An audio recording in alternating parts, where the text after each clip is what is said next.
5, 4, 3, 2, 1. Assalamualaikum warahmatullahi wabarakatuh. Halo anak-anak yang ibu banggakan. Apa kabar kita hari ini?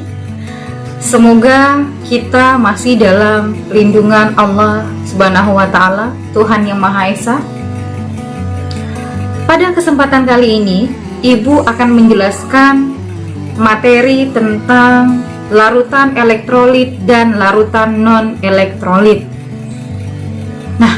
Materi ini juga merupakan materi prasyarat untuk kalian naik ke kelas 11. Nah, nanti di kelas 12 kita akan menemui materi lanjutan dari materi yang sedang kita pelajari hari ini. Jadi ibu harap untuk materi ini kalian bisa mempelajari materi ini dengan benar-benar, kemudian memahami materi ini pun dengan sesungguh-sungguhnya. Kenapa? Karena nanti materi ini akan sangat berguna untuk kalian di kelas-kelas berikutnya. Oke anak-anak, kita masuk ke penjelasan intinya. Ada baiknya dulu kita mengetahui apakah indikator yang harus kalian capai pada materi ini. Pada materi larutan elektrolit dan elektrolit hanya terdapat 2 indikator saja. Yang pertama, kalian mengetahui atau bisa menganalisis sifat larutan elektrolit dan non-elektrolit berdasarkan daya hantar listriknya. Kemudian yang kedua, kalian dapat merancang, melakukan, menyimpulkan, serta menyajikan hasil percobaan berdasarkan sifat elektrolit dan non-elektrolitnya. Nah, karena ada 2 indikator, dan indikator yang kedua adalah merupakan merancang suatu percobaan, nanti akan ada tugas mandiri kalian di rumah, di mana kalian melakukan percobaan menguji menguji larutan elektrolit dan elektrolit dengan menggunakan alat uji yang sederhana. Oke ya. Nah, untuk tugas nanti akan disampaikan di akhir video pembelajaran ini. Nah, oke anak-anak, ada baiknya kalian benar-benar menyaksikan penjelasan mengenai analisis sifat larutan elektrolit dan non-elektrolit. Kita masuk ke bagian inti, yaitu penjelasan mengenai larutan elektrolit dan non-elektrolit. Oke? Baik anak-anak, di layar kalian akan menyaksikan atau melihat ada 5 pertanyaan. Nah, 5 pertanyaan ini nanti akan menjadi tugas kalian dan harus kalian jawab. Nah, di mana 5 pertanyaan itu adalah yang pertama, apakah larutan itu? Kemudian yang kedua, apakah semua larutan dapat menghantarkan arus listrik? Yang ketiga, mengapa ketika banjir orang bisa tersengat arus listrik jika terkena air? Yang keempat, adakah pengaruh dari daya hantar listrik dengan jenis larutan atau senyawa? Nah, ini harus kalian jelaskan. Dan yang kelima, apakah manfaat larutan elektrolit dalam kehidupan kita sehari-hari? Nah, untuk menjawab 5 pertanyaan ini, maka kalian harus menyaksikan atau mendengarkan terlebih dahulu penjelasan yang akan ibu jelaskan berikut ini. Karena kalau kalian tidak mendengarkan ini dengan baik, maka kalian tidak akan bisa menjawab 5 pertanyaan tadi. Oke anak-anak, maka silahkan kalian dengarkan baik-baik penjelasan mengenai larutan elektrolit dan non-elektrolit. Sebelum kita ke larutan elektrolit dan non-elektrolit, ingatkah kalian larutan itu apa? Larutan itu adalah campuran homogen yang terdiri dari zat pelarut dan juga zat terlarut. Zat terlarut ini dalam bentuk padatan ya, kemudian pelarutnya dalam bentuk cairan. Kita misalkan saja contohnya adalah larutan gula, larutan garam, dan lain sebagainya. Nah, ilustrasikan seperti ini. Larutan garam. Larutan garam itu komponennya, zat terlarutnya adalah garam, NaCl, kemudian pelarutnya adalah air atau H2O. Ia NH+ pada H2O akan saling tarik-menarik dengan ion Cl- pada garam NaCl. Begitupun juga dengan ion O2- yang akan tarik-menarik dengan ion Na+ pada garam, sehingga NaCl ini akan terlarut di dalam larut air. Jadi larutan tadi adalah campuran homogen. Homogen berarti sudah satu jenis. Larutan di sini dibedakan berdasarkan daya hantar listriknya, yaitu ada dua, larutan elektrolit dan juga larutan non-elektrolit.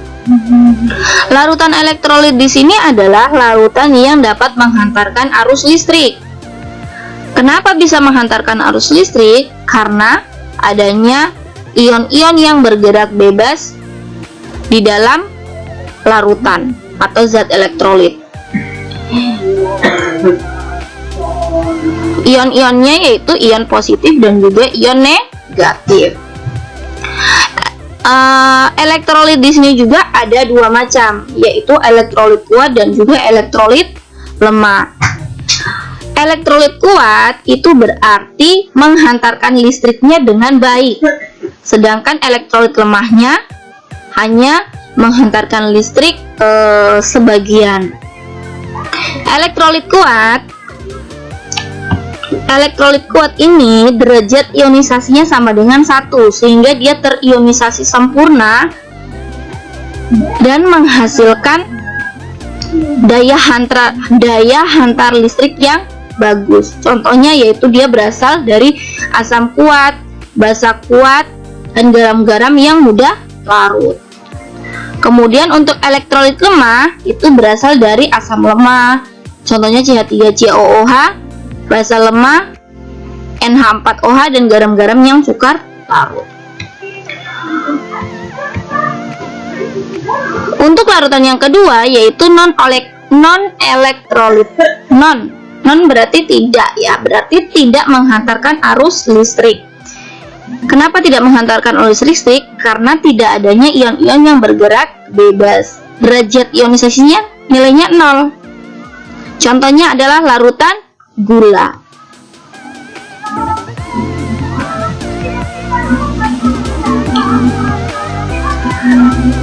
Kita ilustrasikan seperti ini. Contohnya adalah larutan garam dapur atau NaCl. Larutan NaCl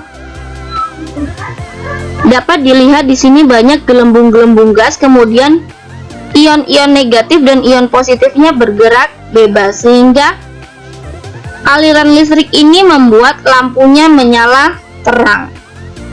Jadi larutan garam dapur merupakan larutan elektrolit kuat yang dapat dilihat dari hasil pengamatan adalah terdapat banyak gelembung gas dan lampunya menyala terang. Untuk larutan asam cuka hanya terdapat sedikit gelembung-gelembung gas, kemudian lampunya redup. Jadi dapat disimpulkan bahwa larutan asam cuka ini merupakan larutan elektrolit lemah.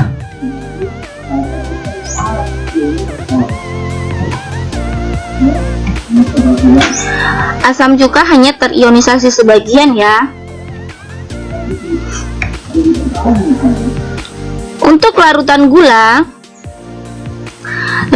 gula ini dia tidak terionisasi sama sekali, sehingga tidak ada namanya gelembung-gelembung gas ataupun lampunya menyala. Ini larutan gula tidak terionisasi, tetap molekul-molekul gula ini tidak terionisasi, sehingga larutan gula ini merupakan larutan non-elektrolit.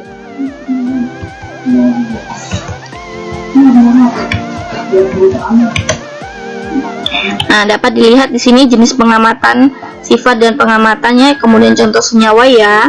Elektrolit kuat itu dia terionisasi sempurna, sehingga hantaran listriknya sangat baik, lampunya menyala terang dan terdapat banyak gelembung gas. Contohnya tadi adalah NaCl. Ini reaksi ionisasinya. Kemudian elektrolit lemah, terionisasinya sebagian, lampunya redup, dan terdapat gelembung gas juga, tapi tidak sebanyak. Kalau non elektrolit itu tidak terionisasi sama sekali, sehingga dia tidak dapat menghantarkan arus listrik. Hasil pengamatannya, lampu tidak dapat menyala dan juga tidak terdapat gelembung. Anak-anak, bagaimana tentang penjelasan tadi? Apakah sudah kalian pahami?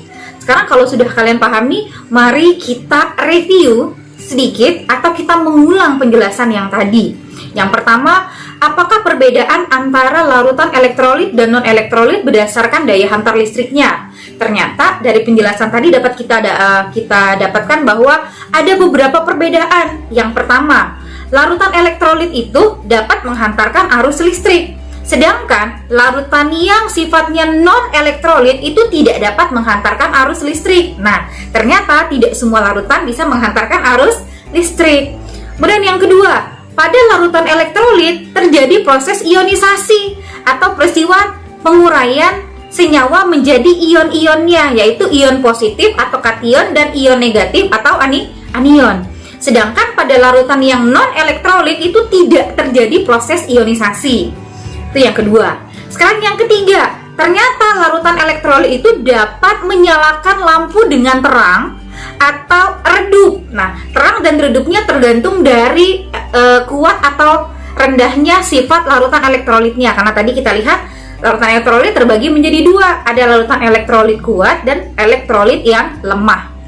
Selain lampu, ternyata pada larutan elektrolit juga dihasilkan gelembung gas. Gelembung gasnya terdapat di mana? Terdapat pada batang karbon. Nah, sedangkan yang sifatnya larutan non elektrolit, di mana berdasarkan hasil percobaannya lampu tidak menyala, kemudian tidak ada gelembung gas pada batang karbonnya. Oke, kemudian perbedaan yang keempat, di mana larutan elektrolit ini berasal dari senyawa ion dan senyawa kovalen polar. Nah, sedangkan untuk larutan yang non elektrolit itu berasal dari senyawa kovalen yang non polar. Nah, jadi udah jelas perbedaannya. Elektrolit berasal dari ion dan kovalen polar, sedangkan yang non elektrolit berasal dari senyawa kovalen yang sifatnya non polar. Nah, jadi udah jelas ya perbedaan larutan elektrolit dan non elektrolit berdasarkan daya hantar listriknya. Kemudian kesimpulan yang selanjutnya, apakah yang menyebabkan larutan elektrolit ini dapat menghantarkan arus listrik? Ternyata yang menyebabkan larutan ini dapat menghantarkan arus listrik karena apa? Karena senyawa elektrolit ini dapat melakukan ionisasi atau peristiwa penguraian menjadi ion-ion positif dan ion-ion negatif, di mana ion-ion ini bebas bergerak sehingga mampu menghantarkan listrik melalui larutannya. Nah, tadi kita sudah tahu contoh larutan elektrolit apa aja. Ada larutan garam, larutan cuka, larutan yang sifatnya asam. Nah, sekarang balik lagi tadi nih ke penghantaran arus listrik. Kenapa? Karena kation, ingat kation adalah ion yang bersifat positif kan? Ion ini bergerak ke katoda atau ke elektroda negatif. Sedangkan anion atau ion positif ini dia bergeraknya ke arah anoda atau ke elektroda positif. Jadi itulah yang menyebabkan kenapa pada larutan elektrolit ini dapat menghantarkan arus listrik. Oke anak-anak, sampai sini kita lanjutkan ke kesimpulan yang selanjutnya. Tadi di awal Ibu sempat membahas tentang perbedaan larutan elektrolit kuat dan elektrolit yang lemah. Nah, sekarang kita bahas perbedaannya secara signifikan. Nah, perbedaan antara elektrolit kuat dan lemah yang pertama, kalau elektrolit kuat lampu menyala dengan terang. Elektrolit lemah otomatis lampu itu akan redup atau bahkan tidak menyala. Kemudian yang kedua, untuk elektrolit kuat terdapat banyak gelembung gas. Sedangkan untuk elektrolit lemah terdapat sedikit gelembung gas. Kemudian perbedaan yang ketiga, nah ternyata untuk larutan elektrolit kuat dia mengalami ionisasi sempurna di mana harga alfanya sama dengan 1. Sedangkan untuk elektrolit lemah ternyata hanya terionisasi sebagian. maka harga alfanya itu adalah kurang dari 1 dan lebih besar dari 0. Kemudian perbedaan yang keempat, pada larutan elektrolit kuat, persamaan reaksi standar ionisasinya dengan berpindah pada satu arah. Untuk elektrolit lemah, pada persamaan reaksinya ionisasi ditandai dengan panah dua arah. Nah, untuk contoh-contohnya, untuk elektrolit kuat ada asam kuat, yaitu ada HCl, ada HBr, HI, H2SO4, HNO3, HClO4, dan lain-lain. Kemudian untuk basa kuat ada NaOH, kemudian KOH, dan segala macamnya. Kemudian untuk yang sifatnya elektrolit lemah, untuk asam lemah ada CH3COOH atau asam cuka, kemudian ada H2S, ada H2CO3, ada H3PO4, ada HCN. Sedangkan untuk basa lemahnya ada NH4OH, ada MgOH 2 kali, ada AlOH 2 kali, dan lain-lain. Yuk kita tentang larutan elektrolit dan non-elektrolit.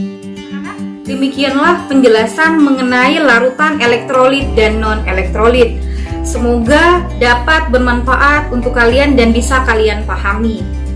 Nah, jangan lupa ada tugas tadi yang Ibu berikan kepada kalian untuk membuat atau melakukan percobaan sederhana di rumah mengenai larutan elektrolit dan non-elektrolit, atau menguji larutan elektrolit dan non-elektrolit. Di tugas ini kalian buat dalam bentuk video, kemudian kalian kirimkan ke saya. Kalian kirimkan ke Ibu melalui WhatsApp saja. Kemudian jangan lupa ada 5 pertanyaan di awal tadi, silahkan kalian jawab, kalian tulis, kemudian kalian foto dan juga kalian kirimkan ke WhatsApp pribadi Ibu. Oke anak-anak, sampai di sini video pembelajaran kita kali ini. Semoga ilmu yang kita dapatkan pada hari ini berkah dan bisa membawa manfaat bagi kita. Apabila masih ada beberapa pertanyaan yang belum kalian pahami, boleh kalian tanyakan ke Ibu melalui grup pembelajaran kita, atau boleh kalian datang ke rumah atau email ke Ibu. Silahkan, Ibu akan dengan senang hati menjawab pertanyaan kalian. Oke anak-anak, akhir kata video pembelajaran ini Ibu tutup dengan wassalamualaikum warahmatullahi wabarakatuh.